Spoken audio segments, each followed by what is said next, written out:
মোৰ ঘৰখনত মই যদি মোৰ যথেষ্ট টকা আছে ধৰি লওক আমি মোৰ যথেষ্ট টকা আছে মোৰ আজি পকেটৰ পৰা ইয়াত 500 টকা 1000 টকা পৰি গ'ল তাত 500 টকা দলিয়াই থলো ইয়াত টেবুলত থৈ দিলোঁ তে মোৰ ঘৰলৈ পাৰ্ট টাইম কাম কৰিবলৈ অহা মানুহগৰাকী যদি তাৰ পৰা পইচা চুৰ কৰি লৈ যায় তেখেতক চোৰ কোনে বনালে মই বনালোঁ মই কেয়াৰফুল নহয় তেখেত নিডি মানুহ তেওঁৰ পইচাৰ অভাৱ আছে অনাটন আছে দৰকাৰ আছে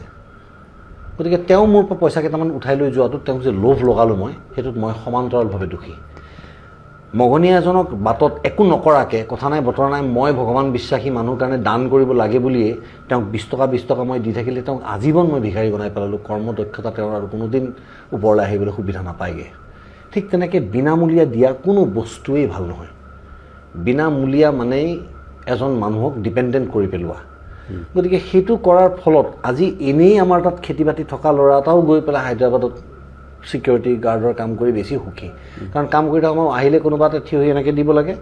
এফালে দৰ্জাখন খুলি দিব লাগে শুনে বাকী সময়খিনি মোবাইল পিটিকি থাকিব পাৰে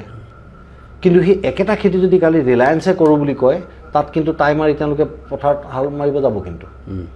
গতিকে এই যে ইণ্ডিপেণ্ডেণ্ট ৱে অফ লিভিং স্বাৱলম্বী হোৱাটো এই যে নিজে নিজৰ ব্যৱসায়টো নিজে মালিক হৈ থকাটোৰ যিটো মজা সেই মজাটো নাইকিয়া কৰি পেলাইছে লাহে লাহে গতিকে এই ধৰণৰ বস্তুবিলাক আচলতে বন্ধ হ'ব লাগে চৰকাৰৰ কাম এমপ্লয়মেণ্ট দিয়া বিনামূলীয়া চাউল দিয়া নহয়